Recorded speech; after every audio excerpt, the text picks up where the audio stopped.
Madame Dominique Etienne, dans son laboratoire au fond de sa boutique, manipule plusieurs produits chimiques pour obtenir du savon, crème et lait unifiant et gommant pour la peau. En fait, la particularité de ce savon, c'est qu'il est à base d'huile rouge. Vu que c'est un produit naturel, fait avec des ingrédients vraiment naturels, et donc ça nettoie la peau de façon naturelle, ça enlève toutes les impuretés, toutes les imperfections. C'est un excellent anti-acné, un excellent gommant, dégraisseur et tout ça. En tout cas, et il est rajeunissant. J'utilise du concombre, des carottes, de la tomate, ce genre de choses, ça les rassure encore plus. Elle n'est pas la seule dans cette activité en plein essor dans la capitale ivoirienne. Même la jante masculine s'en mêle. Ibrahim Ouattara, connu sous le pseudonyme de Ibé Grotto, affirme être cosmétologue, visagiste et chimiste diplômé d'État. Lui-même, adepte depuis des années, parle de la qualité de ses produits.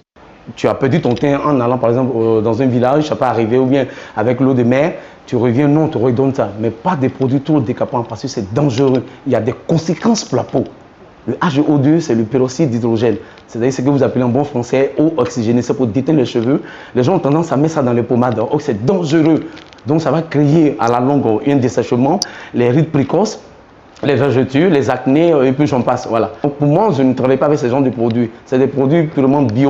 C'est-à-dire quoi? C'est des produits qui sont faits avec des extraits de plantes, des algues de mer. Ces éléments, on a une beauté. C'est comme ça.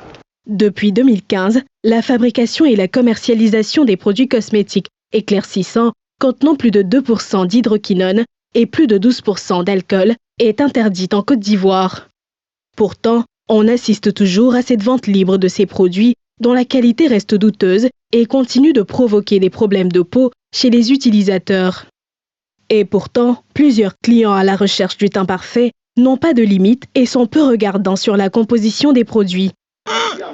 Oui, je suis arrivée là, je ne veux pas arrêter.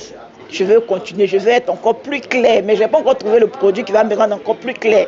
Ça fait peur, mais on prend le risque. Moi, Ibé, j'ai choisi de ne pas noircir, j'ai fait produit et j'assume.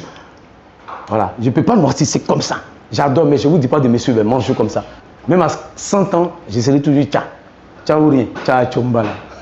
Mais si certaines femmes sont complexées par leur teinte, d'autres par contre en sont fières. Je n'ai jamais été tentée en tout cas. Je n'ai jamais été tentée. C'est parce que je ne suis pas intéressée, c'est tout. Je trouve que ce n'est pas bon parce que au fur et à mesure que tu prends, tu peux avoir des problèmes de peau après. Et puis, avec des opérations qui sont là actuellement, on ne sait jamais. Tu peux te dépigmenter et puis après aller à l'opération, c'est compliqué. Malgré l'interdiction de ces produits dangereux, il n'est pas rare de constater les séquelles majeures cutanées, ce qui pose la question de l'efficacité du service de contrôle qualité du ministère du Commerce sur le marché. Ce service que nous avons contacté, mais qui n'a pas souhaité s'exprimer dans l'immédiat. Selon Dr Blaise Goli, dermatologue, vénérologue, l'utilisation de ces produits sur la peau n'est pas sans conséquences. Venir utiliser des produits éclaircissants, c'est venir arrêter le processus de protection de la peau contre les agressions extérieures. L'usage de produits éclaircissants peut aboutir à long ou à court terme en fonction des doses qu'on a utilisées. On peut être diabétique, on peut être hypertendu.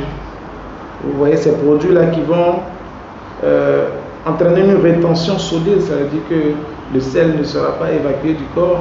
Mais dans certains cas, et selon le degré de dépigmentation, des solutions existent pour réparer les dégâts causés par ces produits. Pour guérir, il faut dire qu'il faut arrêter le traitement. Il y a certains produits éclaircissants, vous les arrêtez, mais c'est dangereux. L'arrêt doit suivre des procédures. La tâche du service de contrôle qualité reste difficile, d'autant plus que les fabricants de ces produits disposent de plusieurs moyens pour contourner la législation.